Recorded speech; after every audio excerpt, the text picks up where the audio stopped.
She told the cops I was trespassing on land she never bothered to understand. When HOA Karen called 911 to throw me out of my own lake cabin, I knew this wasn't a simple mistake. The quieter I stayed, the more they thought I was weak. But out here in Montana, silence carries truth. And the moment those old papers surfaced, the whole community finally saw who really owned this land. The lake was so still that morning it looked like someone had laid a pane of glass across the valley. A thin band of mist drifted low over the water, curling around the dock like it was reluctant to leave. I sat on my pine wood chair, the one I'd sanded and stained myself 15 summers ago, hands wrapped around a warm mug of black coffee.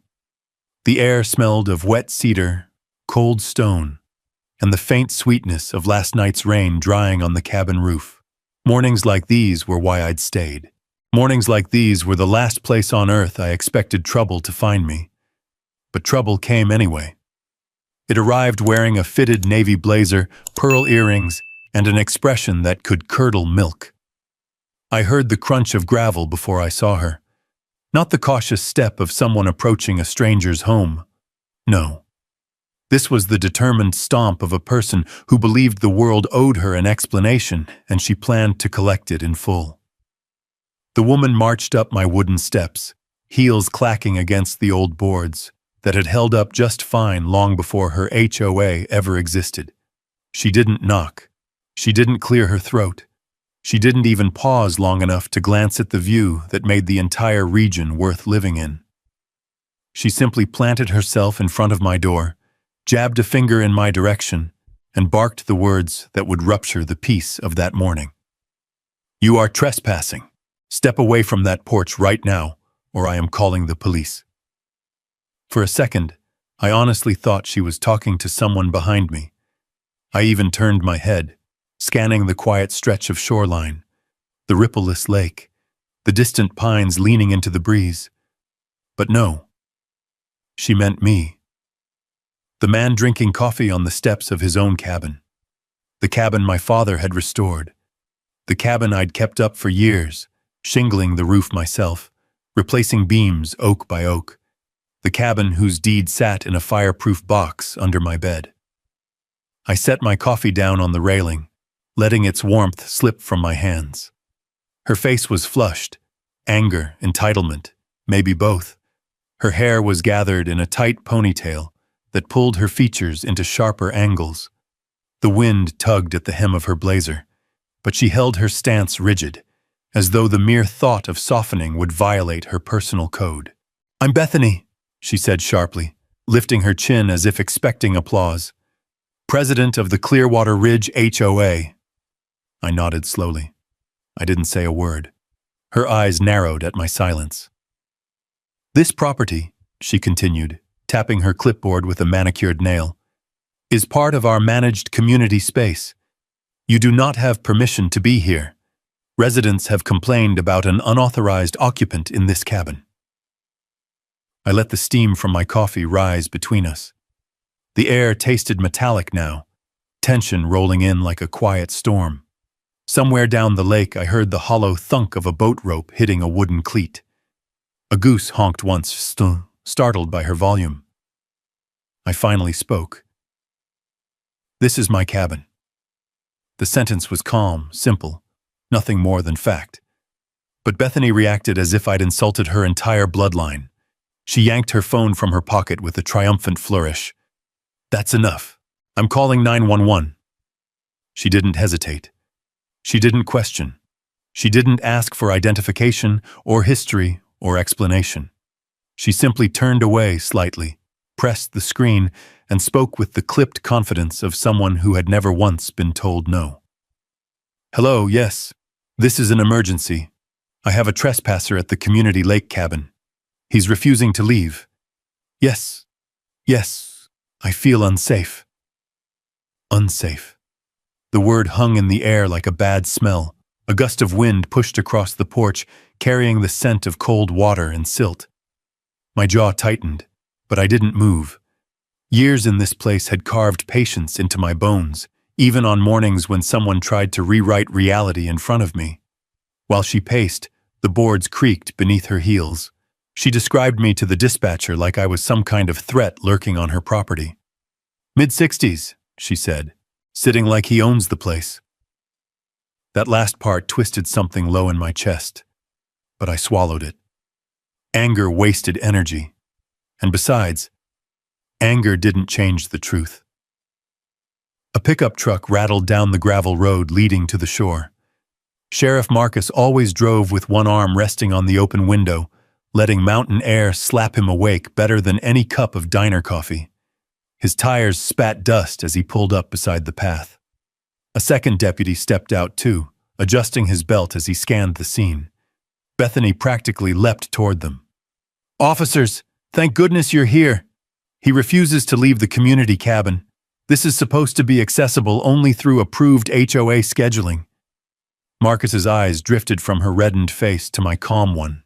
He'd known me for years, shared coffee with me after long patrol nights, fixed his fishing rod at my workbench more than once. His expression was neutral, but the slight tightening at the corner of his mouth told me he already sensed something off. "Morning," he said, voice steady. "Sir, can you tell me what's going on?" I picked up my mug again, let its warmth soak through my fingers. "Morning, Marcus. I'm sitting at my cabin. She doesn't think I have the right to be here." Bethany jumped in. "This structure is owned by the community. Our documents clearly state." Marcus raised a hand gently, the way he'd calm an impatient rancher or a bickering pair of fishermen. "Ma'am, I'll take a look at the paperwork, but let me talk to him first." Her mouth snapped shut, but the fury radiating from her posture didn't dim. She stepped aside with stiff shoulders, as though the sheriff was inconveniencing her simply by doing his job. Marcus approached me, boots leaving faint prints in the pale dust on the wood. "You got ID? Any documents showing ownership?" "I do." "And you're choosing not to show them?" "Not yet." The deputy's brows lifted. Bethany made a strangled noise of outrage. But Marcus knew me well enough to hear what I didn't say. I wasn't withholding out of defiance. I was waiting, patiently, deliberately, because timing mattered when someone tried to push you off your own land. A breeze rippled across the lake then, scattering the mist and revealing the mirrored reflection of the tree line. The surface shimmered with gold as the first real light crept over the ridgeline. Bethany misinterpreted the momentary silence as victory. She crossed her arms, triumphant. "You see? He won't produce anything. I told you, trespassing. He probably thinks this is some abandoned shack anyone can stay in." Inside me, something cold tightened. Not anger exactly. Something quieter, older, more rooted. This land had history. My father's boots had walked these boards. My mother's hands had cooked in that tiny kitchen. Generations of work had sunk into the soil beneath us. And this woman, who hadn't lived here long enough to learn how the wind changed before a storm, thought she could erase all that with a clipboard and a loud voice. She didn't know the truth. She didn't know the law. She didn't know the boundaries of the lake or the deeply inconvenient fact that not everything in Clearwater Ridge fell under the HOA's shiny umbrella. She didn't know, but she was about to. I stood slowly, setting my mug aside. The pine boards groaned softly under my weight, as though the cabin itself were waking to the confrontation. Marcus straightened, sensing the shift. Bethany stepped back, one foot slipping on a patch of gravel. "What are you doing?" I looked at her for a long moment, not in anger, but in measured consideration. The wind stirred again, brushing cool air against the back of my neck. Across the lake, a red-tailed hawk circled, its shadow gliding silently over the water. Then I spoke, voice low but steady enough to cut through the tension thickening the air. "Tell me something, Bethany. What makes you so sure I don't belong here?" Her lips parted, indignation rising, but she didn't answer. Not immediately. Because for the first time that morning, she realized she had no idea who she was talking to or what land she was standing on.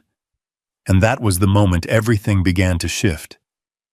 Her lips parted, indignation rising, but she didn't answer. Not immediately. Because for the first time that morning, she realized she had no idea who she was talking to or what land she was standing on. And that was the moment everything began to shift. The breeze that swept across the lake carried a sharper edge now, as if the air itself sensed the imbalance tilting in a new direction. Bethany steadied her clipboard against her chest, fingers drumming along the polished metal clip. She drew a slow breath, tightened her jaw, and planted her heels more firmly into the aging wood planks of my porch, as if claiming the ground by sheer force of posture. The faint scent of paper, ink, and some citrusy perfume radiated off her in waves, sharp, intrusive, entirely out of place amid the cedar and lake water. "I'm sure," she finally said, voice thin but rising. "I am absolutely sure because I have documentation. This cabin is listed as community managed.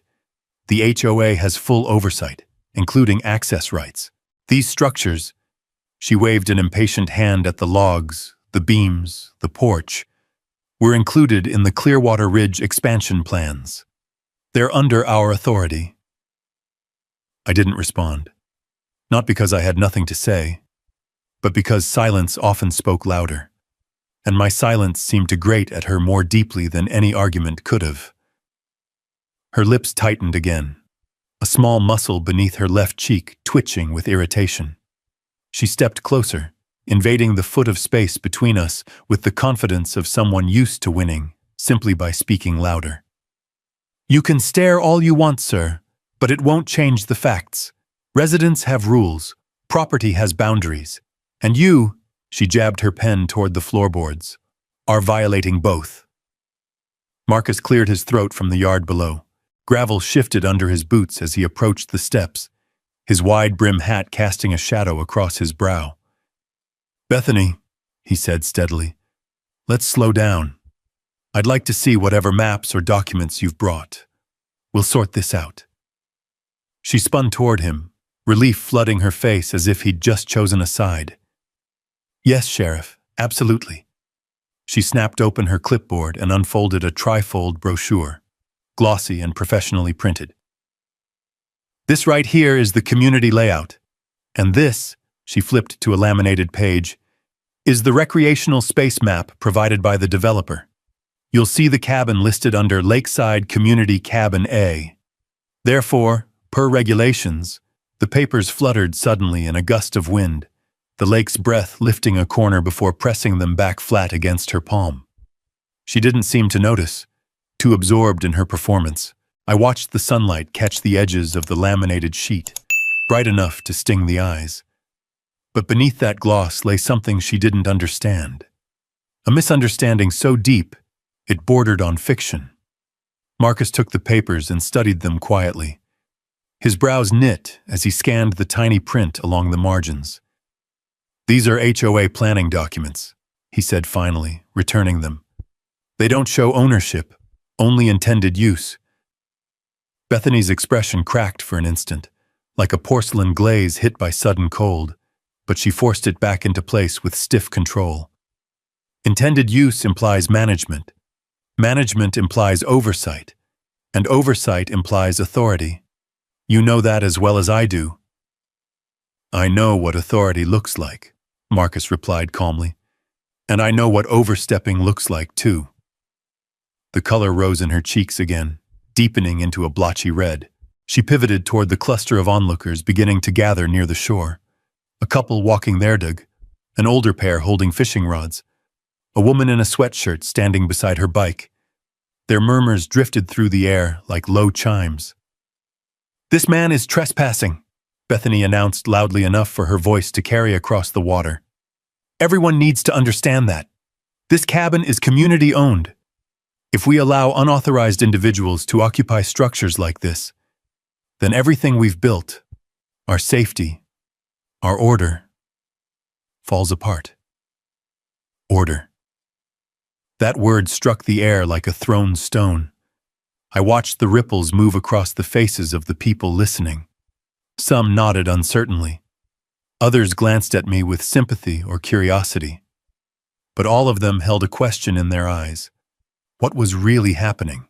I rose from my chair again, not abruptly, but slowly, letting the wood creak beneath me.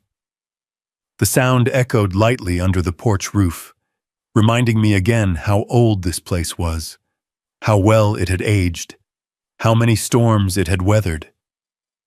I stepped down from the porch, boots pressing into soft soil where dew still clung to wild grass.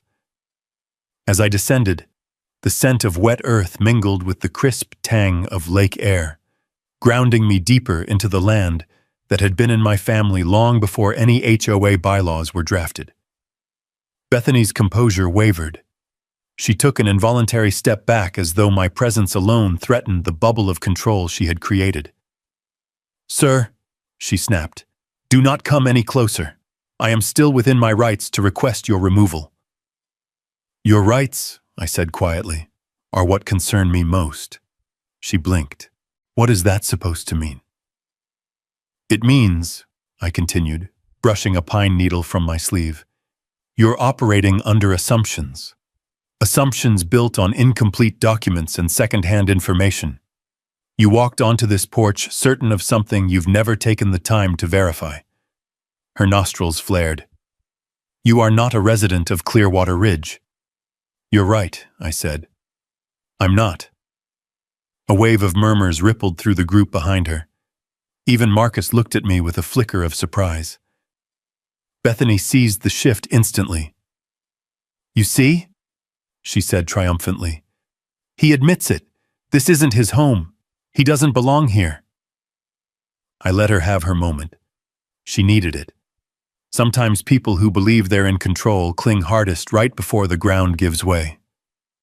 I caught the faint reflection of sunlight glinting on the sheriff's badge and the dull shine on Bethany's clipboard. Everything gleamed except her certainty, which had begun to dull at the edges. "You're right," I said again, slowly. "I don't live in Clearwater Ridge. I don't pay HOA dues. I don't attend board meetings. I'm not under your jurisdiction." She lifted her chin victoriously. "Exactly. Therefore, but," I added, letting the word slide in like a stone altering the current of a river, "not being one of your residents doesn't make me a trespasser." The triumph on her face flickered. "It does if you're occupying community property." "That depends," I said softly, "on whose community you're talking about." The wind shifted. Pine branches rustled down the shoreline. A raven settled on a stump nearby, watching like some kind of quiet witness. Bethany tried to hold her confident stance, but her weight shifted unevenly from one heel to the other. "Sheriff," she said, voice tightening, "I insist you take action. Remove him from the cabin until this is sorted out." Marcus exhaled slowly. His gaze slid from her to me, measuring the tension, the uncertainty, the way the ground beneath this argument was becoming less stable by the second. "I'll take action," he said, "but I want to hear his side fully before I make a move." "You already have his side," she snapped. "He's refusing to leave. He won't show documents. He doesn't even live here." The deputy shifted uneasily. Even the breeze seemed to hesitate. I stepped to the side, letting the light catch the rough grain of the cabin logs behind me, weathered but solid. "Bethany," I said quietly, "you've come here with assumptions.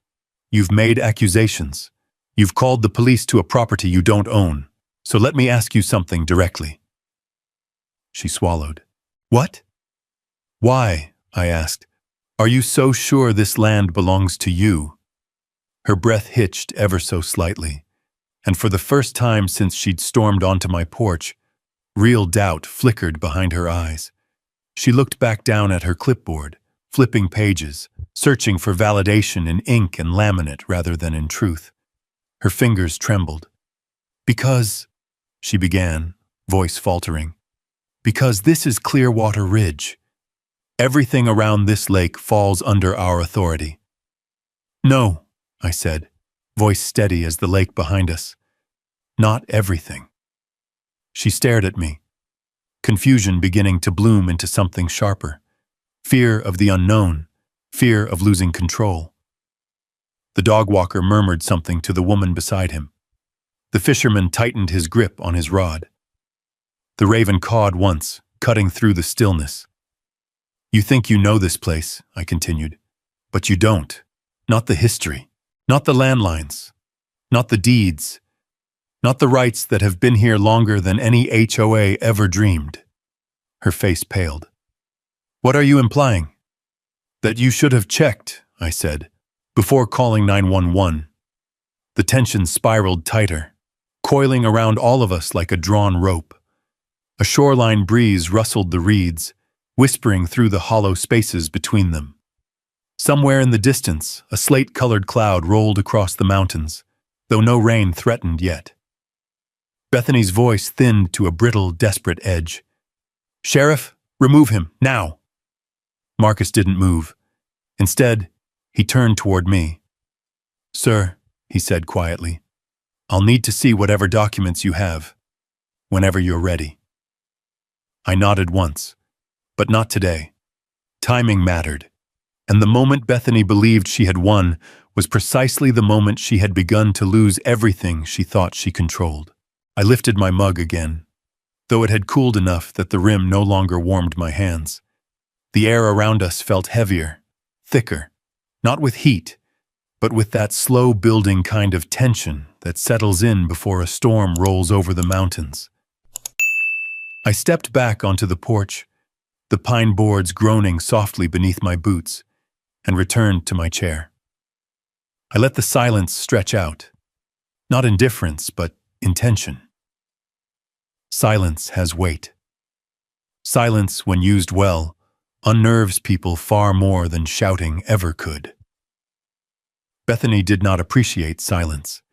She stiffened the way someone does when a dog refuses to heel. "You can't ignore this," she snapped, her voice ricocheting off the still surface of the lake. "Sheriff, he's uncooperative. That alone proves—" "It proves nothing," Marcus interrupted gently. "People get quiet when they're deciding their next move." Her glare sharpened, or hiding something. I rocked slightly in my chair, letting the sound of the creaking wood blend with the rhythmic lap of lake water against the dock. The sun had climbed higher, warming the tops of the pine trees and casting long, striped shadows across the water.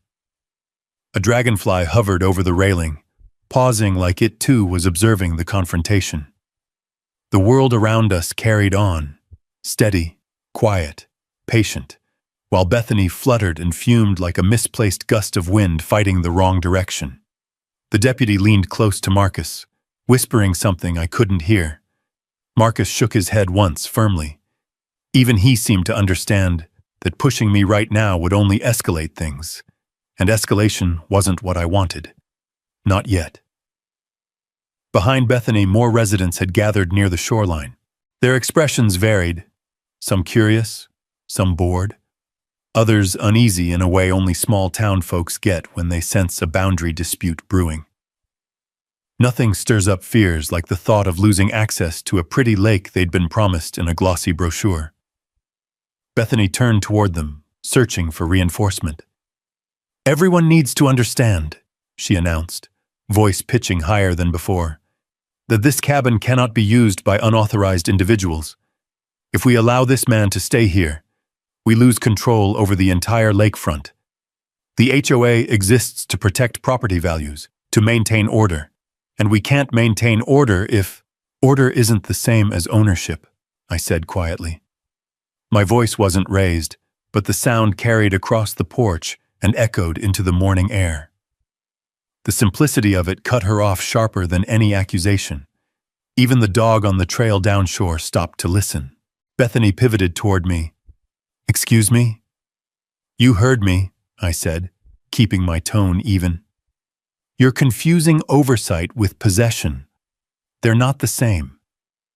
Her lips thinned until they nearly disappeared. She tapped her clipboard against her side, a nervous rhythm she probably didn't realize she was making. "Sheriff," she said firmly, "this has gone on long enough. You need to remove him so we can re-establish proper management. This building is listed under our community inventory. Inventory, I repeated softly, letting the word turn in the air like something brittle. That's an interesting choice of phrasing. She ignored me and thrust the laminated map toward Marcus again. He eyed it with the same look he gave bad parking tickets, resigned, patient, mildly annoyed. Bethany, he said, this doesn't show who owns this land. It only shows the HOA's intended recreational layout. She huffed. That's how communities work. The developer assigns areas and the HOA manages them. It's all part of the structure. This cabin has been used for community events for years. Fishing lessons, youth gatherings. Even last year's holiday banquet sign-ups were taken right inside this. She gestured vaguely at the porch, like the cabin itself might bow in respect. And none of that changes the question, I replied. Which is, who owns this? Her cheeks flushed deeper. Ownership, she spat, is implied by usage. Marcus raised one eyebrow. That's not how the law works. Bethany rounded on him. Sheriff, you need to stop indulging this and start enforcing. This man is sitting on a property that's listed under our domain. If he won't present documents, then you need to remove him while we— You're not listening, Marcus said calmly, and even the deputy glanced at him in surprise. I can't remove a man from a cabin without confirming whether or not he has the right to be here. She faltered again, another small crack along the surface of her confidence. I leaned back, letting my gaze drift over the lake. The water shimmered now, each ripple catching the light like shifting silver scales. The vastness of it, deep, ancient, unmoved by human quarrels, offered a strange comfort. This place had outlasted miners, settlers, loggers, surveyors, developers, and now, apparently, an HOA president with a laminated brochure and a penchant for authority. I brought the mug to my lips again, now lukewarm but steady in my hand. You know, I said softly, this lake was never part of any developer's original plan, not the land around it, not the water rights, not the cabin either. That's a lie, Bethany snapped, desperation leaking into her tone. Everything here belongs to Clearwater Ridge. Everything you were told, I corrected, belongs to Clearwater Ridge. She blinked, confusion flashing behind her eyes. The crowd behind her shifted, murmuring again. A fisherman scratched his beard thoughtfully. The woman with the bike leaned forward just a little, her ponytail brushing her shoulder as if she might hear something important. Even the raven that had perched earlier now hopped closer to the dock's edge, curious. Ma'am, the dog walker called from the path. I've lived here 9 years, and I always heard that the cabin was older than the subdivision. It is, I said. Bethany whipped around toward him. Rumors, old tales, nothing official. She was unraveling now. Not loudly, not yet. But in those small, unmistakable ways, power slips from someone who's held it too tightly for too long. A tremor in her grip, a rise in her shoulders, a crack in her voice's steady rhythm. I spoke gently, almost kindly. What made you so sure this was yours? Her jaw tightened. She looked down at her clipboard, searching for an anchor. Because it was always presented as part of our managed space. Presented, I repeated softly. Not proven. Marcus exhaled again, the weight of the moment settling on his shoulders. He looked at me, then at her, then at the lake stretching behind us like a witness with perfect memory. Ma'am, he said carefully, until we see ownership records, I can't force him to leave. Bethany stared at him as though he'd betrayed not just her, but the entire concept of authority. She clenched her clipboard so tightly the plastic cover bowed inward. You want records? She asked sharply. Fine, but so far, I'm the only one providing anything. He's offered nothing.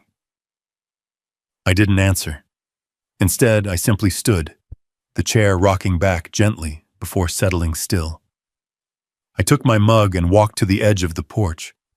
My boots found the same grooves they'd found for years, the places the wood had shaped itself around my presence. The grain felt familiar beneath my soles.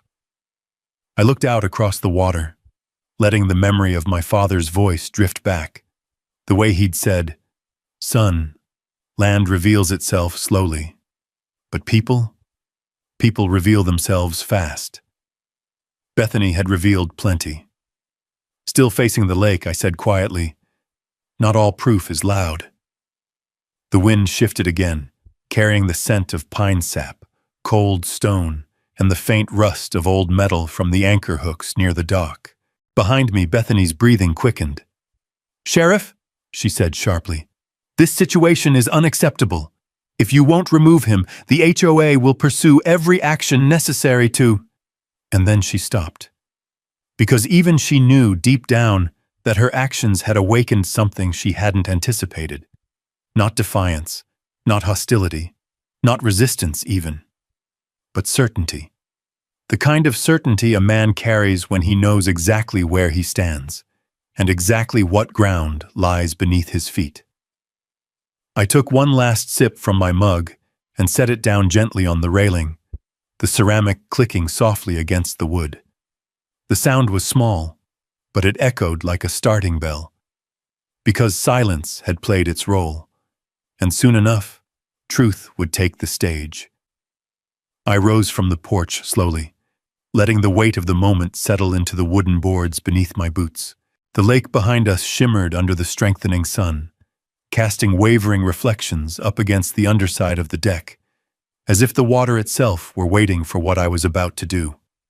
Bethany watched with attention so sharp it seemed to vibrate around her, chin tilted, shoulders drawn, clipboard tucked tight like a shield. The sheriff shifted his stance but didn't interfere. He knew me well enough to sense the turn coming before anyone else did. I stepped off the porch and walked toward my truck. Gravel crunched beneath my boots in soft, steady rhythms, each step unhurried, deliberate, echoing across the shoreline.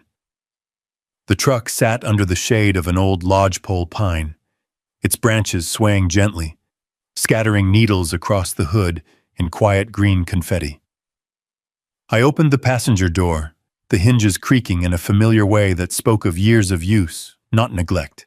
The scent of sun-warmed leather drifted out, mixed with pine sap and dust. Under the seat, wrapped in a canvas sleeve worn thin at the edges, lay the past. My family's past, the land's past. I pulled the bundle out carefully. Even the sheriff straightened a bit as he saw it in my hands. Bethany's eyes narrowed with suspicion, but a flicker of uncertainty betrayed her composure. I returned to the small clearing in front of the porch, the bundle tucked under my arm. The crowd's murmurs quieted as I approached, the air tightening like a drawn bowstring. The breeze shifted, carrying the faint smell of wet earth, lake minerals, and distant smoke from someone's early morning wood stove. I stopped 3 paces from Marcus and unrolled the canvas. Inside lay papers, old ones, the edges browned with age, corners softened by decades of careful handling. Some were typed, others bore handwritten notes in ink faded to a dark sepia. The top sheet was a deed, its embossing still intact, though time had dulled its crispness. Marcus's eyes flicked to it immediately. Bethany, however, scoffed with theatrical disdain. "Oh, please," she said, waving a dismissive hand. "Sheriff, this is ridiculous. We operate under current documentation, not—" She gestured vaguely at the papers, whatever relics he dug out of an attic. But I didn't look at her. I held the deed out to the sheriff. "Read the last line," I said quietly. Marcus took the paper gently, as though aware of its value. The crowd leaned closer. The breeze faded for a moment, leaving only silence and the soft lap-lap of water against the rocks. Bethany huffed. "This proves nothing. Anyone can print a fake deed." Marcus ignored her. His finger traced the bottom section, eyes narrowing as he reached the final line. His lips parted slightly. He exhaled. "Bethany," he said, "this isn't nothing." For the first time all morning, uncertainty crept fully onto her face. "What are you talking about?" Marcus lifted the document slightly. "This deed predates Clearwater Ridge by nearly 40 years. The boundaries listed here," he pointed at a faint ink outline, "cover the cabin, the shoreline, and the entire northern arc of the lake." "That's impossible," she snapped, voice cracking. "That land is managed by the HOA. It's always been that way. Everyone knows that." "Everyone," I said evenly, "was told that. There's a difference." The crowd shifted. A few exchanged glances.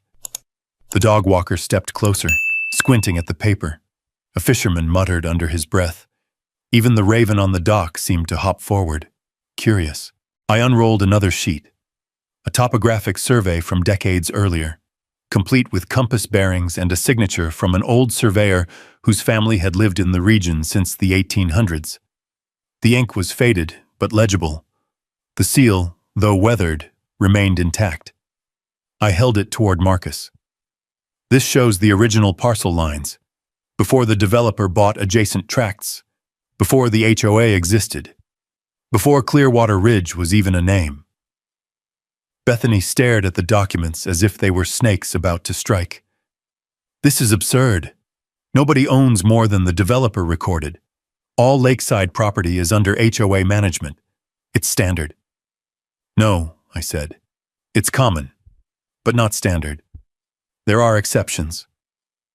I pulled out the final page, a certified water rights record from the state. A crisp blue stamp sat in the corner. This one wasn't old. It was renewed every 10 years, and this version had my father's name and mine printed clearly. "This," I said, "is the most important one. Water rights to the northern half of Clearwater Lake, including intake access, maintenance, shoreline control, and cabin use, transferred directly from my father before he passed." Bethany's mouth fell open. She looked at Marcus, then at the papers, then at me. That can't be right," she whispered. "Nobody mentioned water rights during the community meetings. The developer didn't—" "Did you ask?" I interjected gently. Her eyes hardened. "I didn't need to ask." Marcus exhaled again, more heavily this time. "Bethany, you definitely needed to ask." She stood frozen, her authority crumbling by the second, clipboard trembling against her chest. Around her, the residents whispered louder now, fragments of doubt, questions, curiosity rippling through the group. I stepped closer, not threateningly, but firmly enough that she felt the weight of the truth pressing in. "You walked onto my porch this morning," I said slowly. "Certain you understood the rules, certain you had the right to enforce them, but you never stopped to consider one thing." She swallowed. "What?" "That this cabin is older than your HOA, older than your development, older than every glossy brochure you've ever handed out, and the rights tied to it weren't erased just because someone printed a new map." Her cheeks reddened with humiliation, or anger, hard to tell. She spun toward Marcus. "Sheriff, this doesn't change anything. Those documents don't override the developer's plans." "They override a lot," Marcus corrected, "especially when they're legally recorded and predating recent claims." "But we practically use this land," she insisted. "We host events. I raised an eyebrow. "You use it. You don't own it." The words hit like a quiet hammer. No force, just truth. Bethany took a shaky step back. The breeze rustled her blazer, lifting a strand of hair from her face. For a fleeting moment, she looked small beneath the towering pines, small in the shadow of a land she had assumed belonged to her domain. But then something in her hardened. "You think this proves anything?" she spat, recovering her brittle pride. "Fine. You have old papers? You have water rights.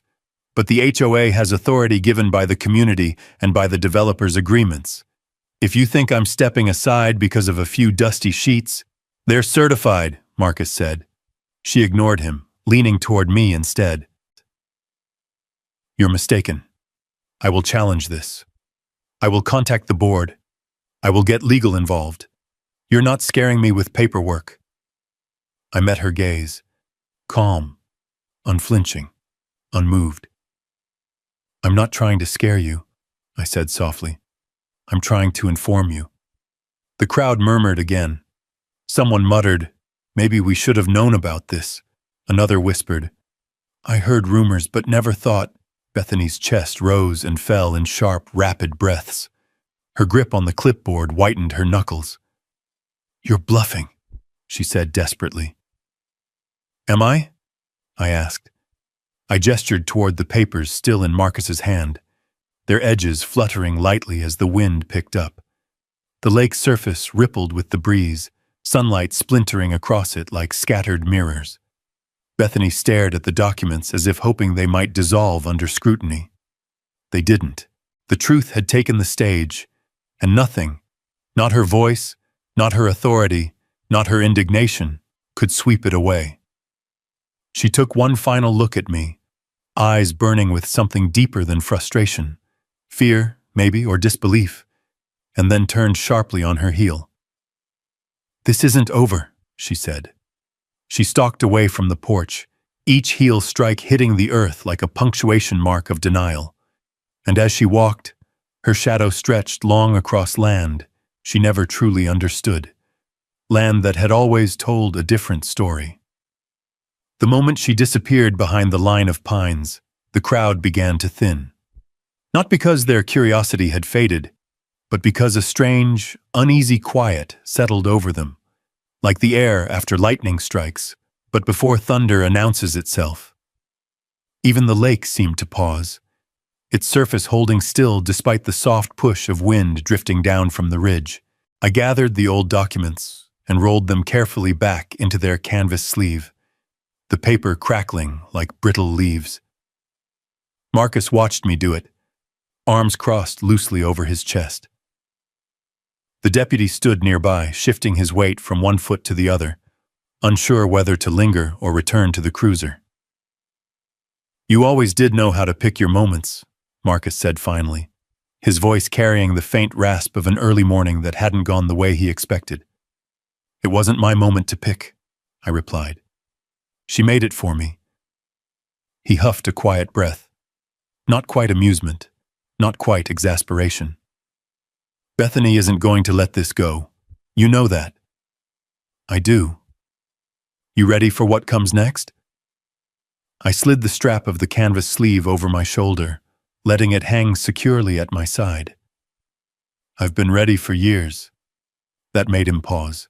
A man like Marcus understood the weight of certain words.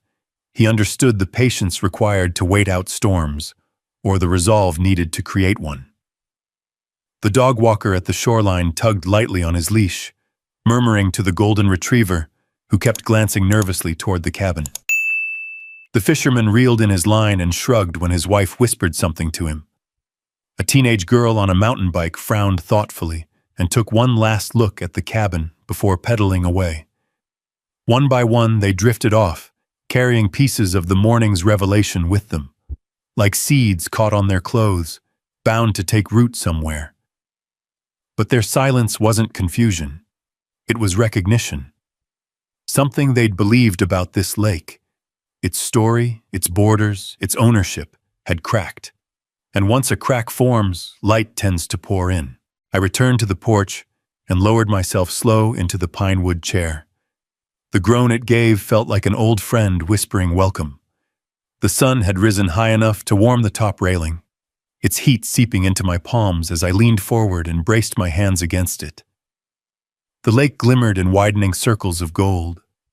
Ripples moved across its surface like thin ribbons, tracing the path of a breeze that carried the scent of damp moss and distant wildfire smoke, a reminder that even in a place as quiet as Clearwater, nature always wrote the larger story. My thoughts drifted, not toward anger, but toward the years that had shaped this valley. My father's hands hauling beams up the ridge, My mother's soft humming in the cabin kitchen, the long afternoons spent sanding the porch, the nights spent patching the roof while listening to wolves howl from the tree line. This cabin wasn't a structure. It was a lineage carved from wood and land and memory. And for a long time, no one questioned that. Until Clearwater Ridge arrived with brochures and bylaws and the belief that paper could overwrite history. I heard footsteps approach. Light, tentative ones, not the hard clack of Bethany's heels. When I glanced up, a man in a flannel jacket stood at the bottom of the steps. His face was familiar, though his name escaped me. He lived in one of the newer homes, near the trail that wound toward the southern shore. "Sir," he said gently, "I just wanted to ask, is it true? About the deed?" "It's true." He nodded slowly, eyes scanning the porch and the cabin as though seeing them for the first time, seeing them as something older and deeper than the community newsletters described. "My wife and I always wondered," he murmured. "The cabin looked different from the rest." "It is different," I said, "because it came before the rest."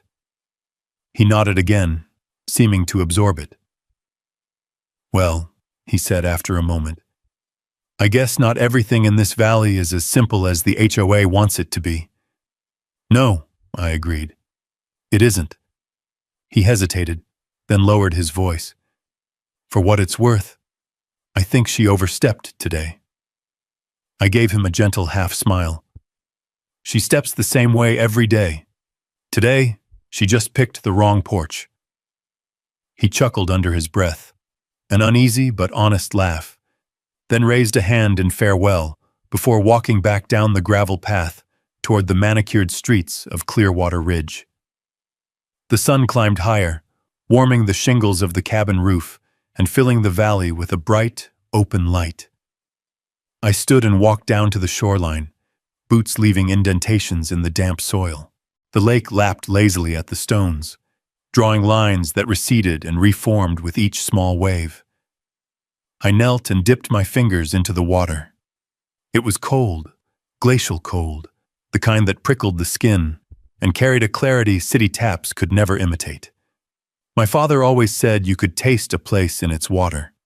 Clearwater tasted of pine, granite, and a patience older than any deed. This place remembered everything, even if people forgot. Behind me, the sheriff finally approached. He stood beside me without speaking for a moment, then cleared his throat softly. "She's already making calls," he said. "I know. She's going to tell the board you forged something. She's welcome to try." "You planning to show her the rest?" he asked, tilting his head toward the canvas sleeve. "Not yet." He gave me a sideways look. "You always did like making folks underestimate you. People reveal who they are faster when they think they've already won." He let out another low breath, nodding in reluctant agreement. Then he rested a hand on my shoulder, a weight that was both warning and reassurance. "Just be careful," he said. "Bethany doesn't lose gracefully." I stood and brushed the dirt from my palms. "She hasn't lost yet." His eyes flicked toward the documents I carried. "I think she has. She just doesn't know it." He headed back to his cruiser. As the engine rumbled to life and rolled away, the quiet returned again. Birds sang intermittently from the treetops. The water glimmered, and the pines swayed with a secret they'd held longer than any blueprint. By midday, the land felt different, not physically. Nothing moved, nothing bent or broke, but the energy shifted, like a taut string plucked just once, vibrating with a resonance that hummed through unseen spaces. Word had begun to spread. I saw neighbors whispering as they walked the road. Saw curtains shift in cabin windows. Saw cyclists slow as they approached the lake, gaze drifting between the water and my porch. The truth had begun its slow, inevitable crawl across Clearwater Ridge, and truth, once set in motion, does not stop. But as I watched the shadows stretch across the land, I also saw something else. a cluster of new footprints on the trail, fresh tire marks near the footbridge, and a line of cones placed across the far end of the path leading toward the public dock. Bright orange cones, HOA cones. Bethany had returned to the field, not with understanding, but with retaliation. And that was when I knew the real conflict had begun. The first sign was the cones, bright, plastic, aggressively orange, lined up like sentries across the footpath that led from the main road to the public dock. They clashed violently with the natural colors of the valley. The muted sagebrush, the pale gray stones, the deep greens of the towering pines. They looked like dropped pieces of a construction zone that didn't belong in Montana, let alone on the shores of Clearwater Lake. The second sign was the new metal sign staked directly into the soil. Community Lake access closed until further notice. HOA authority.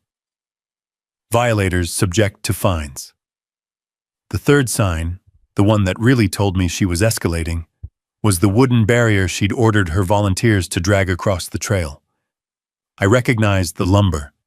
It came from the HOA storage shed. Pale, straight, knotless pine that hadn't yet seen a single winter storm. They'd hammered it into the ground just enough to make a point, not enough to make it stable. It leaned awkwardly, like even the wood disagreed with what it had been forced into. I stood at the edge of the trail for a long moment, letting the morning sunlight warm the top of my shoulders. The air carried the scent of pine needles and distant wood smoke from a cabin chimney further down the ridge. Behind me, the lake moved lazily, disturbed only by the occasional dip of a trout breaking the surface. Then a door slammed. Bethany appeared from behind the HOA community shed, her heels clicking sharp staccatos on the paved path. She had swapped her earlier blazer for something even more rigid-looking, a tailored charcoal jacket with pronounced shoulders, as if she meant to physically widen her presence. 2 HOA volunteers followed her. One carried a stack of caution tape, the other lugged a bucket of metal stakes. Both looked nervous in that way people do when they realize they're participating in something they don't fully understand. Bethany spotted me immediately. She pursed her lips, squared her shoulders, and marched forward with the confidence of someone who mistook determination for righteousness.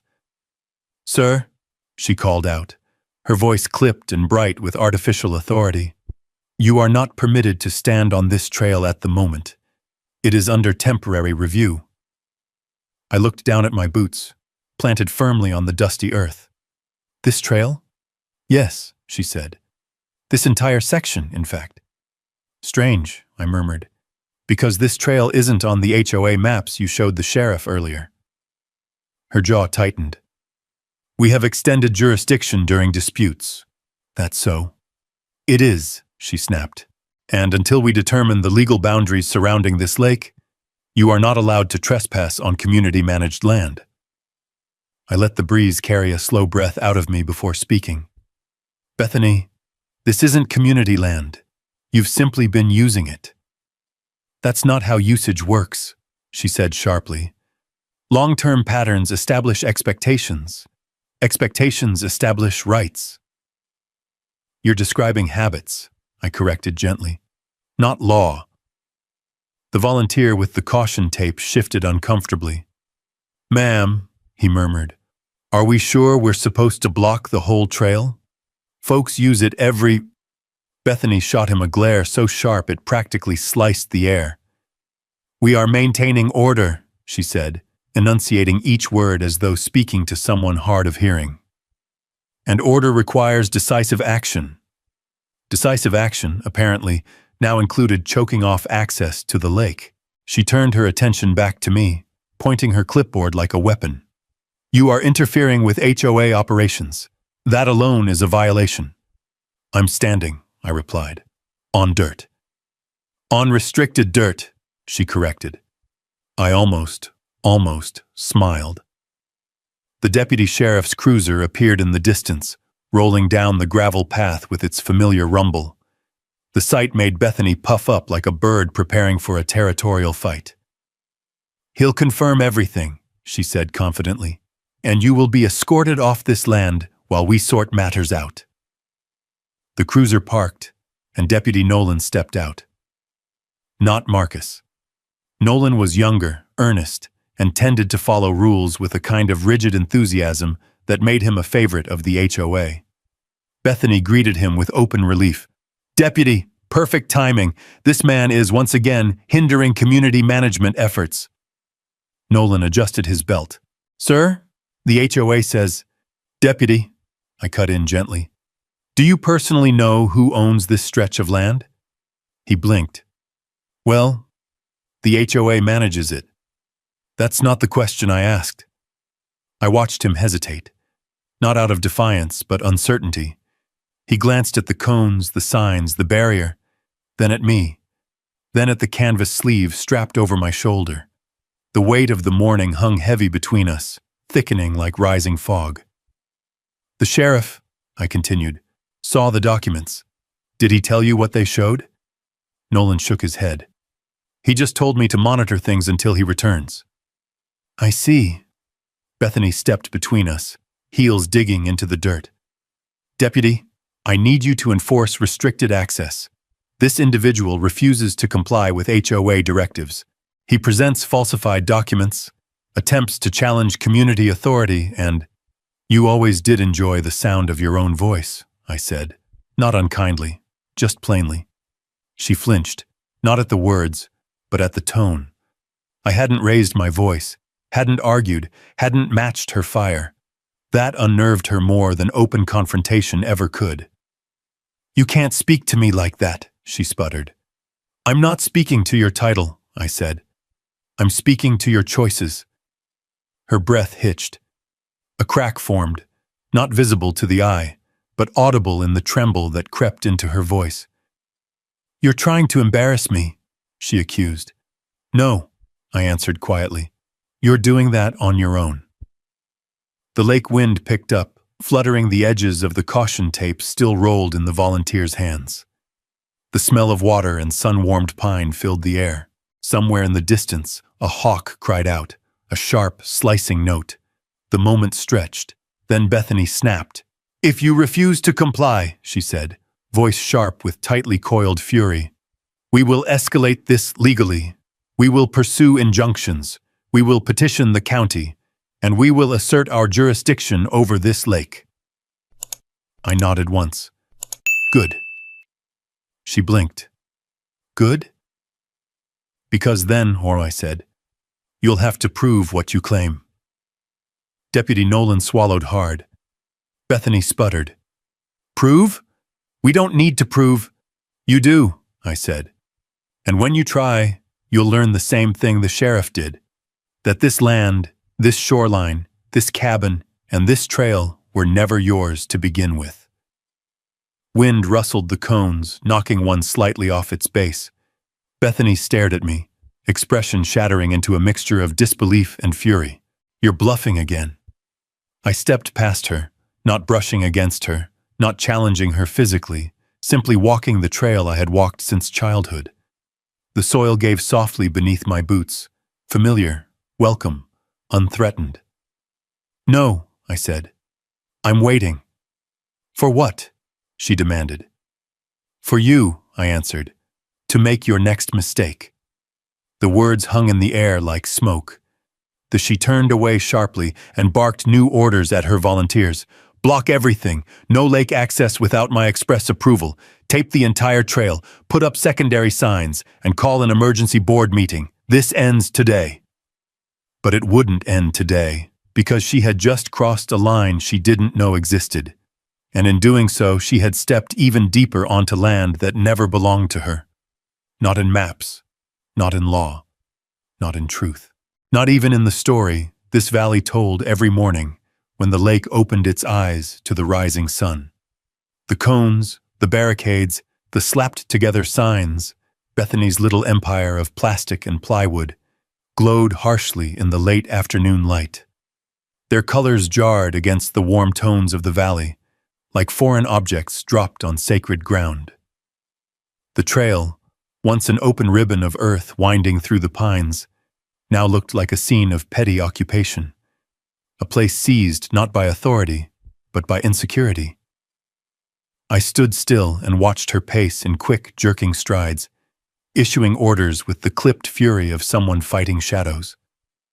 Her volunteers were growing uneasy, the way their eyes darted, the awkward way they handled the stakes and tape. The whispers passed between them like wind through dry grass. Even the cones seemed to lean away from her, as if refusing to stand too close. Then I made a single call. 1 minute later, the world shifted. It began with a distant rumble rolling down the ridge, a low, throaty sound that didn't belong to the wind or the lake or anything born of the valley. Gravel on the main road crackled. Birds lifted off branches in startled flutters. A fine layer of dust puffed upward from the bend just beyond the old cedar grove. Bethany paused mid-instruction, head snapping toward the noise. "What now?" she snapped, irritation sharpening every syllable. The rumble grew louder, clearer, more distinct. A dark SUV appeared through the trees, sleek, dust-kissed, moving with steady confidence. Sunlight glared off its windshield, momentarily turning it into a flash of white fire. It rolled down the gravel path with purpose, its tires grinding over the stones, throwing up a faint trail of swirling dust that hung in the air like smoke. The HOA volunteers stepped back. Deputy Nolan straightened. Even the wind seemed to hold its breath. The SUV slowed, then stopped with a decisive crunch of gravel not 10 feet from Bethany's barricade. The engine cut. Silence dropped heavy. Bethany squared her shoulders. "Who is this?" she demanded under her breath, though the tremor in her voice betrayed something she didn't want to feel. Hesitation. The driver's door opened, and out stepped Sarah Keller. Boots first, dark leather, dust on the toes, the kind of boots worn by someone who walked courts, fields, and back roads with equal ease. She swung one leg out, then the other, rising from the SUV with calm authority. She wore dark jeans, a white shirt, and a slate-gray jacket that fluttered slightly in the breeze. Her sunglasses reflected the entire valley, the cones, the signs, Bethany's rigid posture, like a silent judgment from the land itself. She shut the SUV door with a solid, satisfying thud, not loud, just final. The kind of sound that said the real conversation was about to begin. Bethany stepped forward, puffing herself up. "This is restricted HOA space," she said sharply. "You can't just drive in here." Sarah removed her sunglasses slowly, hooking them into her collar. Her eyes, sharp, steady, unhurried, landed on Bethany with the kind of directness capable of halting a wildfire. "Ma'am," she said calmly, "I'm going to need you to stop talking." Bethany froze, mouth half open. Then, "Excuse me? You can't tell me?" "I can," Sarah replied. "And I just did." The valley went still. Deputy Nolan blinked, visibly unsure whose side he belonged on. I stepped forward, the dirt shifting softly beneath my boots. Sarah caught my eye and gave the faintest nod. She was already reading the terrain, the cones, the barricade, the volunteers, the deputy, the tension thick as dust in late summer. She'd always been exceptional at that. One glance and she understood the entire board. "Thank you for coming," I said. "Was already halfway here when you called," she answered. "Figured you'd need this." From the passenger side of the SUV, she retrieved a large, flat binder, weatherproof, heavy, stuffed with papers so neatly arranged, it might as well have been a weapon forged from bureaucracy itself. It clicked as she opened it, the sound echoing across the trail. Bethany's eyes narrowed. "What is that?" Sarah didn't look at her. Not yet. "It's what you should have checked before placing barricades on someone else's land," she said. Now Bethany flinched, just slightly, but enough. Sarah walked toward the group, boots pressing into the soil with the quiet authority of someone who knew exactly where she stood and why she couldn't be moved. She laid the binder on the hood of her SUV, flipping through color-coded tabs, pages rustling like the turning of seasons. State zoning revisions, she said, tapping one page. County easements, updated land surveys, maintenance access records, expired HOA permits for utilities crossing private land. She lifted her gaze to Bethany, meeting her eyes head-on. Expired, Sarah repeated slowly. Last year. Bethany's throat bobbed as she swallowed. That's not possible. We renewed everything. No, Sarah corrected. You didn't. You filed intent to renew. That isn't renewal. Your application was rejected because you failed to include a maintenance impact report. She paused. Twice. Nolan's head whipped toward Bethany. Twice? No, that's incorrect, Bethany sputtered. Our board always… Ma'am, Sarah cut in, her tone firm but level. Your board didn't read the updated county code. It changed 18 months ago. You missed it. What county code? Bethany demanded. Sarah turned the binder so everyone could see. The document on display bore a fresh county seal, dated only 6 months prior.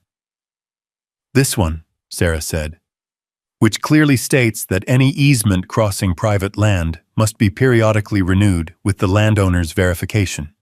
She paused again. You never contacted the landowner? Bethany blinked rapidly. Because we didn't have to. Sarah smiled, not cruelly, but knowingly. Yes, she said. You did. The breeze picked up, riffling the edges of the papers like fluttering wings. Then Sarah tapped the final page. And this, she said, is the part you should have paid attention to. She lifted the page from the binder and handed it directly to Deputy Nolan. He read the first few lines, and his face drained of color. This shows the entire northern shoreline easement belongs to him, he said, gesturing toward me. Not the HOA. Correct, Sarah said. And the permits the HOA used are, well, they're invalid on this side of the lake. Correct again. Nolan cleared his throat, suddenly cautious. So all of this, the barricades, the signs, the cones. Sarah closed the binder with a deliberate, echoing snap. Illegal, she finished. Bethany staggered back one step, boots sliding in loose dust. No, she whispered. No, that can't be right. We've maintained these trails for years. We've hosted events. We have community rights. Community use, Sarah corrected sharply, is not community ownership, and it certainly isn't community authority. Her words carved through the valley like cold wind through winter pine. Sarah turned to me. Sheriff Marcus will be here soon. He asked me to deliver everything directly. He's reviewing the rest with the county office. Bethany's breath hitched. You called the county? No, Sarah said. They called us. Bethany's clipboard slipped from her grasp and hit the dirt with a dull thud. No one moved to pick it up, not even her volunteers. Sarah stepped closer, not towering, not threatening, simply present in the way a mountain is present, steady, immovable, older than any map. You had every chance, she said softly, to verify the truth before escalating. You didn't, and now your entire case rests on assumptions instead of records. Bethany stared down at the fallen clipboard, chest rising and falling like someone trying to breathe through a snowfall. And one more thing, Sarah added. Your HOA's authority ends exactly. She pointed to a faint line in the dirt where old survey stakes once stood. Here. You're lying, Bethany whispered, voice strained. No, Sarah replied quietly. I'm the one who actually reads the law. Her words settled in the valley the way snow settles on branches. Soft, quiet, undeniable. And for the first time since sunrise, the land itself seemed to exhale. The wind eased. The lake, which had been trembling under the commotion of raised voices and shifting authority, flattened itself into a glassy sheen. Even the birds quieted, as though the entire valley paused to absorb what had just happened. Sarah's binder clicked shut, echoing through the air like the final note of a long, hard song. Nothing more needed to be said. Bethany didn't move. Not at first. She stood exactly where the weight of Sarah's words had struck her, fingers curled stiffly around her clipboard that still lay in the dirt where she'd dropped it earlier. The dust around her shoes danced in tiny spirals as the last remnants of wind drifted through.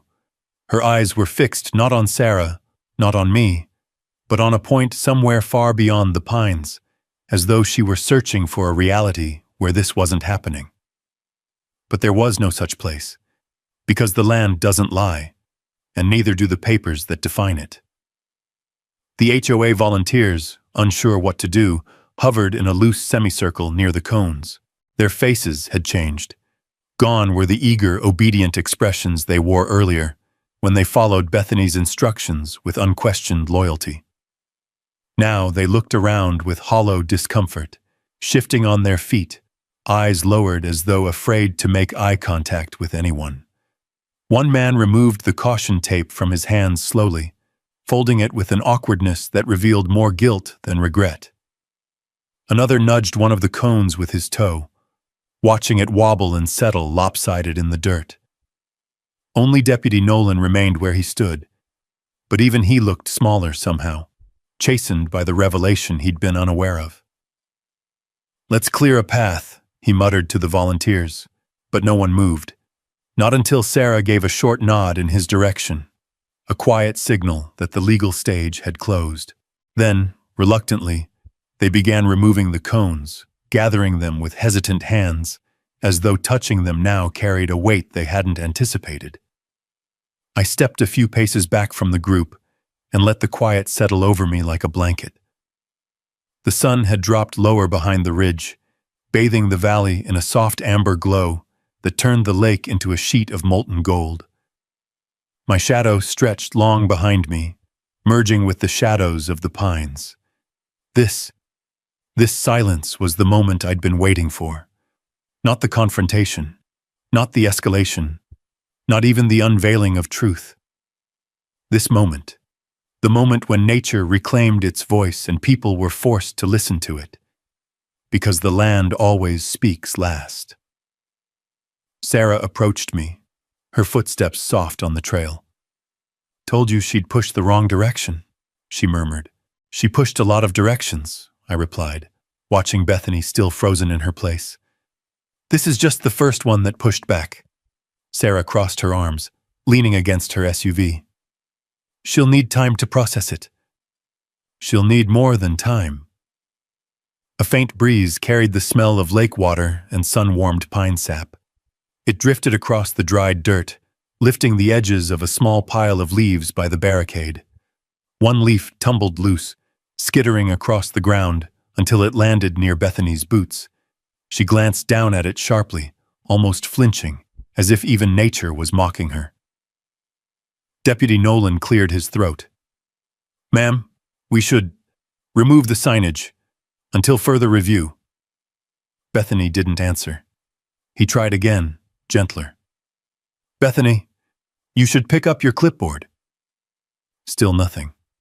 Her silence wasn't calm or thoughtful. It was stunned. The silence of someone who'd built certainty on sand and only now discovered the tide's schedule.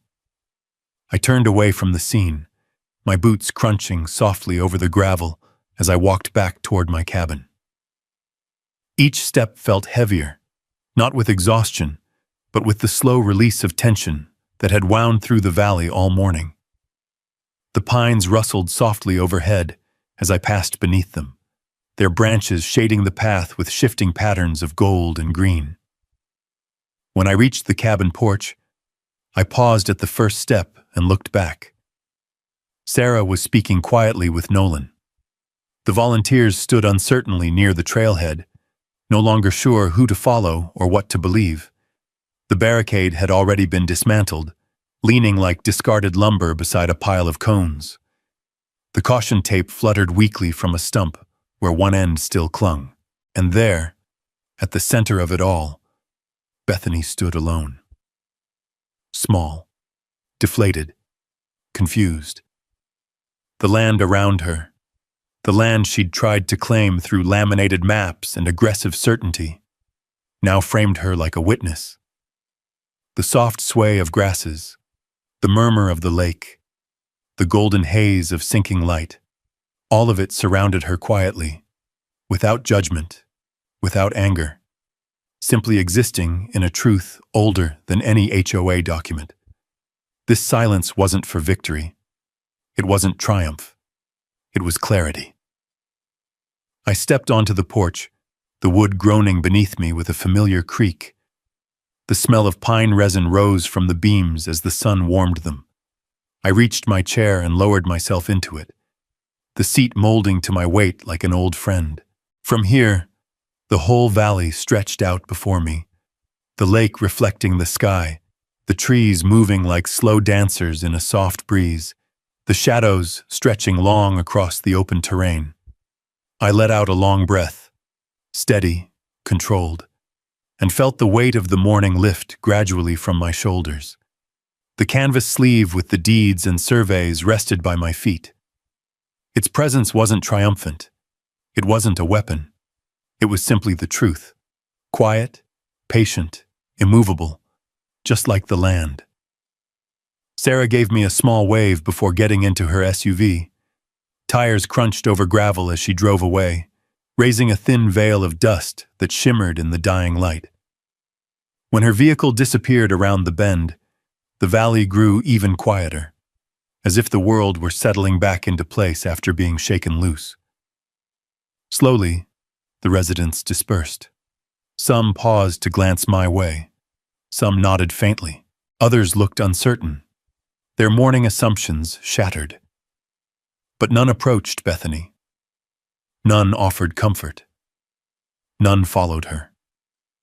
She lingered a while longer, clutching her clipboard again, though she held it differently now, against her chest, not as a badge of authority, but like armor she no longer believed in. Then she turned and walked slowly back toward Clearwater Ridge, her steps no longer sharp or commanding. Dust rose around her ankles, catching the amber light in soft clouds. The pines closed behind her like curtains closing at the end of a scene. I watched until she disappeared from view. The sun dipped lower. The valley deepened in color. Shadows thickened. The lake rippled gently with the first hints of evening wind.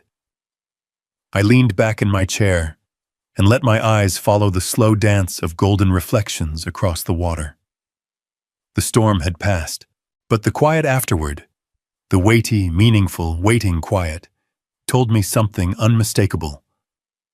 Bethany wasn't done. And silence, though powerful, is never the end of a conflict. It's only the breath before the next wind comes. That wind arrived before dawn the next morning, cold enough to sting the back of my throat as I stepped onto the porch with a mug of coffee that hadn't yet warmed my hands. The lake was still, a sheet of glass stretching toward the far tree line, its surface untouched by even a whisper of breeze. It was the kind of morning that usually brought peace, where the world held its breath long enough for a man to believe that whatever storms he'd weathered might be drifting away for good. But there was something in the air, an unease, faint but certain, like the lake itself sensed what was coming. I heard the tires before I saw the car, slow at first, then crunching over the gravel in a way that didn't match the rhythm of any neighbor's truck or county vehicle I knew. It stopped near the bend in the trail where the pines leaned in close, their shadows long and blue in the early light. A figure stepped out, stiff-backed, formal, a courier, envelopes tucked under one arm. He adjusted his jacket, smoothed the corners of the stack, and made his way toward my porch with that polite, practiced caution people use when they're delivering something they know won't be welcomed. "Mr. Dalton?" he asked, voice steady. I nodded, setting my mug on the rail. He extended a thick yellow packet sealed with bright ink, the kind reserved for urgent matters. I didn't take it right away. I let it hang there between us for a beat, the weight of it almost visible. "It requires acknowledgement," he said quietly.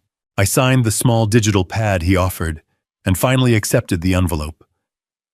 It was heavier than I expected, thick with documents, tabs, signatures, and the unmistakable sour smell of legal trouble that someone hoped would knock me off balance. The courier left quickly, almost relieved to be heading back to his car. I didn't open the envelope right away. Instead, I walked to the wooden bench facing the lake, the boards cool beneath me as the first fingers of sunlight reached over the mountains. The packet sat in my lap like an unwelcome guest, its corners pressing against my palms. For a long moment, I just watched the steam lift from my coffee, swirling in thin ribbons before disappearing into the morning air. Then, slowly, I tore the seal.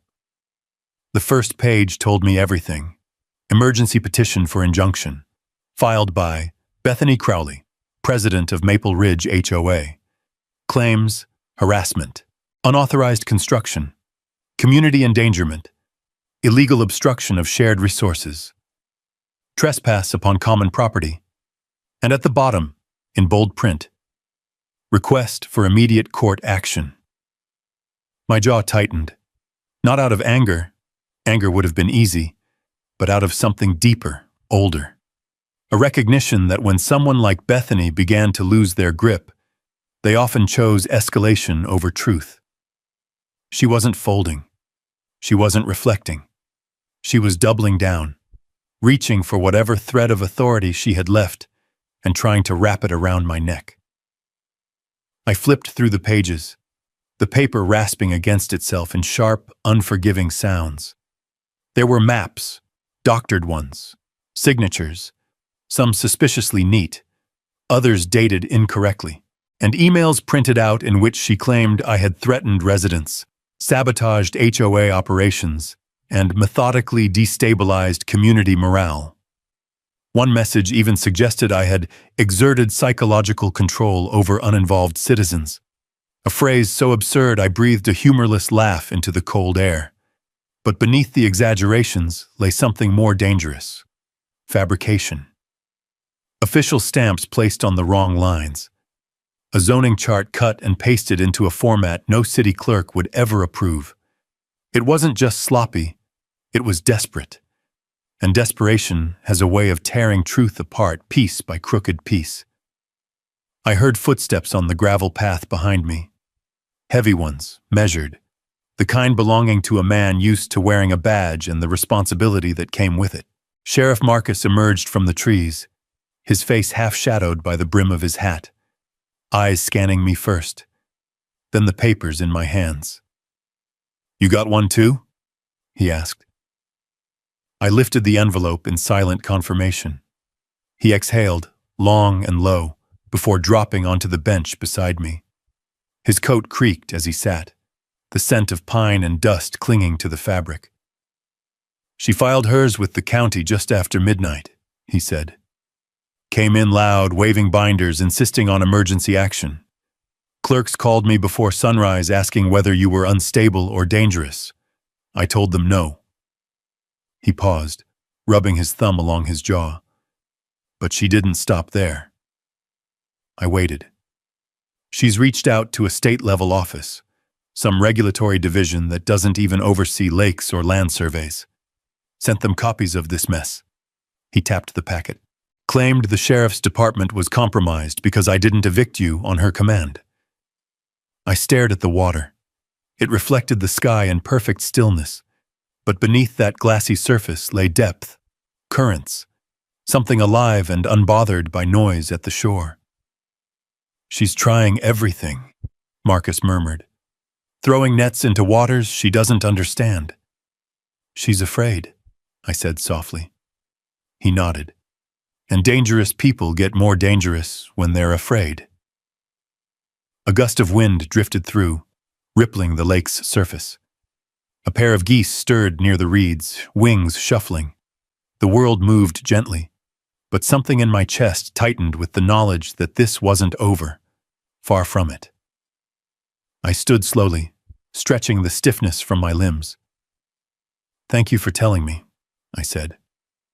Marcus arched a brow. What are you going to do? I folded the papers neatly, tucking them back into the envelope. What I've done since the beginning, I answered. Let the truth handle what they've built on lies. He hesitated, then nodded, rising to his feet. County review begins tomorrow morning, he said. Judge will want statements and proof. I have plenty of both. He studied me a moment longer, then tipped his hat and made his way back toward the trail, his figure shrinking between the tall pines until he vanished into the thinning dawn light. I remained where I was for a long time after he left. The envelope lay beside me on the bench, its presence steady, unavoidable. But inside me, something else stirred. Not fear, not anger, but clarity. This was no longer a dispute about a cabin or a lake, or a woman with too much authority and too little patience. This had become a battle of narratives, where truth and deceit fought for the same ground, and only one would remain when the dust settled. And I knew something Bethany had never bothered to consider. Paper tells the truth in the end, even when people don't want it to. By mid-afternoon, sunlight spilled across the valley in warm bands, melting the chill that had clung to the morning. But the warmth didn't soften the feeling that the land itself was bracing, waiting for the next ripple of trouble to reach the shore. I spent the day gathering every document, every survey, every deed I had, spreading them across my kitchen table in careful rows. The room smelled faintly of cedar and old paper, the combination grounding me in a way I hadn't realized I needed. For hours, I combed through each page, marking dates, highlighting signatures, reviewing maps with the slow patience of a man who had nothing to hide and no reason to rush. And as the sun lowered behind the mountains, casting gold through the window panes, I realized something else. Bethany's lies were loud, tangled, frantic. Mine was simple truth, and truth has a way of standing up straight even when someone tries to bend it. When night finally settled across the valley, I stepped out onto the porch once more. The lake, now dark and reflective, held the glow of the moon in its steady surface. A calm place, a wise place. And though trouble circled somewhere beyond the tree line, I felt steady, because storms built on lies collapse under their own weight. All I had to do was be ready when this one finally broke. I took a breath of cold night air, tasting pine and the faint sweetness of lake mist.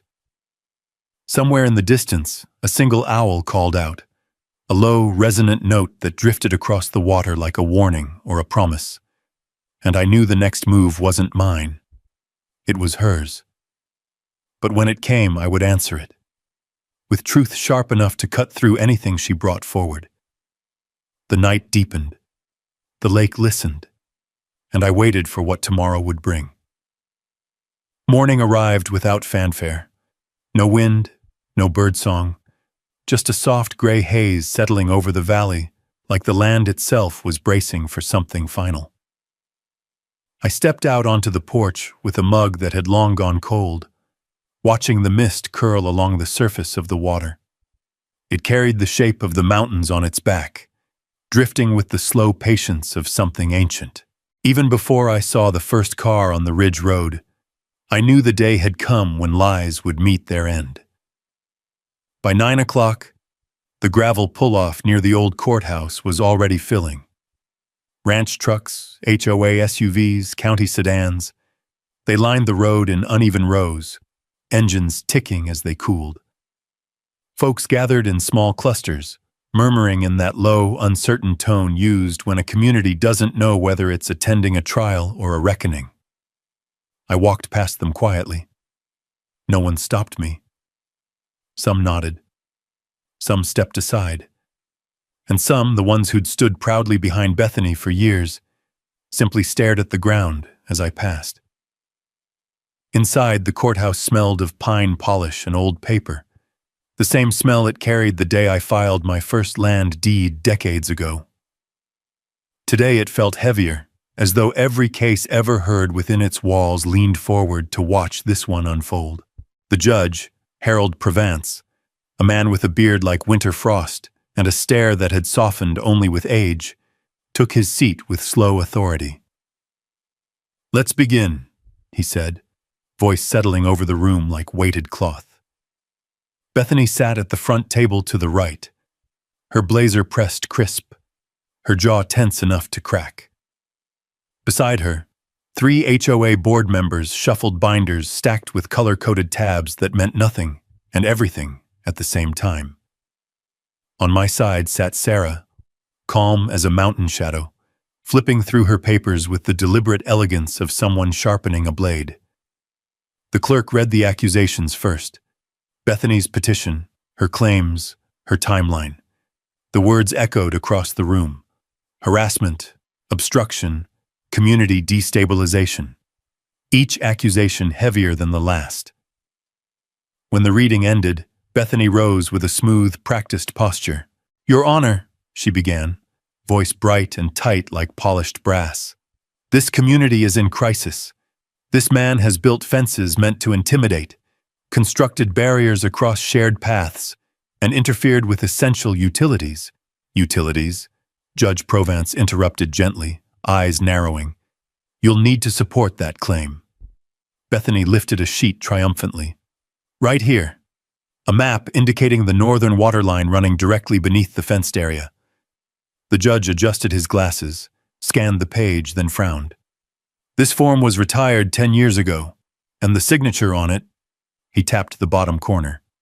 "The clerk listed here passed away in 2014. A murmur rippled through the room.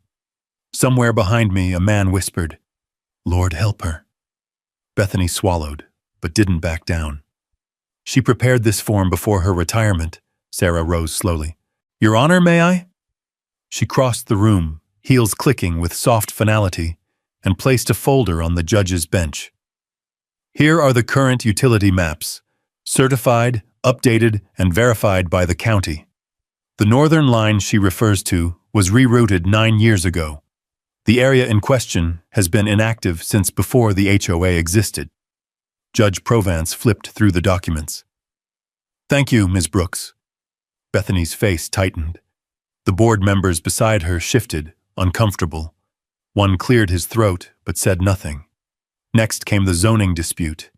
Bethany's claim that my fencing and construction were unauthorized. Sarah stepped forward again, presenting the paperwork with a steady hand.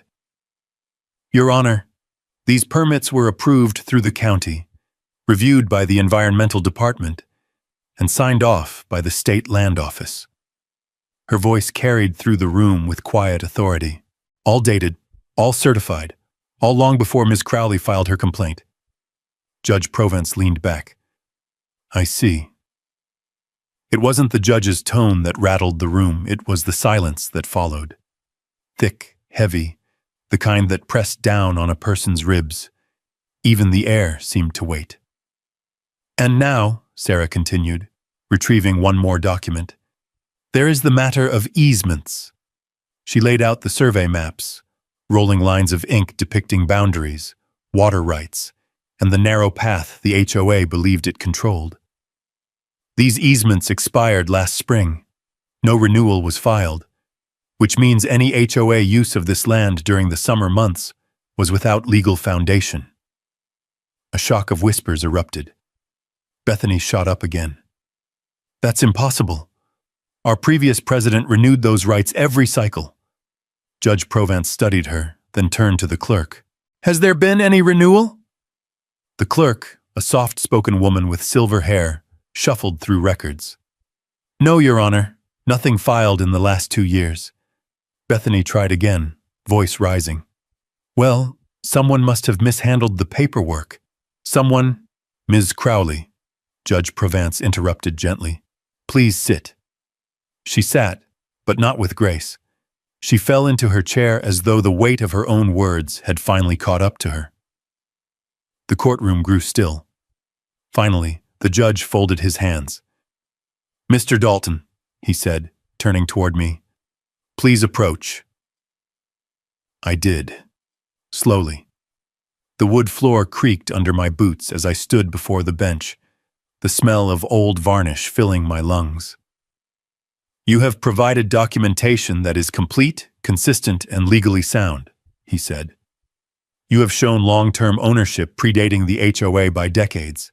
You have shown compliance with zoning, environmental codes, and state requirements. And you have demonstrated no threat to public safety or community operations." His gaze shifted toward Bethany. "However, the HOA has submitted documents containing outdated maps, mismatched signatures, and unverifiable claims. That is deeply concerning, and it warrants a formal inquiry." A stunned quiet swept across the room. The judge lifted his gavel. "As of this moment, Maple Ridge HOA loses all authority over the lake, its paths, the marina access, and any adjoining structures. Their previous rights are dissolved pending investigation. And Ms. Crowley—" Bethany looked up, cheeks pale. You will be temporarily removed from all leadership duties while the county reviews the authenticity of the documents you submitted." The gavel struck wood with a sound that echoed through the valley. In my memory, long after. Case closed. Or rather, truth spoken. Outside, the sky had opened into a brilliant Montana blue, the kind of blue that feels carved from crystal. People filed out quietly. Some looked ashamed, others relieved. A few approached me with tentative nods, apologies in gestures rather than words. I didn't hold it against them. People follow the wrong leader all the time. What matters is what they do once the truth steps into the light. I walked back to my truck slowly, boots scuffing along the gravel. The air smelled of sun-warmed pine and faint lake mist carried by a gentle wind. When I reached the ridge where the courthouse overlooked the valley, I paused. There, stretched below, was the lake, my lake, glittering like a dropped coin in the palm of the land. By the time I got home, the sun was lowering behind the western slope. The cabin stood quiet, steady, the way it always had. I set my hat on the hook by the door, stepped onto the porch, and let my eyes follow the last line of gold trailing across the water. The land had always known soon who owned it. Now, finally, everyone else did too. I sat in my old wooden chair, the one that creaked in just the right places, and breathed in the evening. Peace wasn't a gift. It was earned, defended, reclaimed.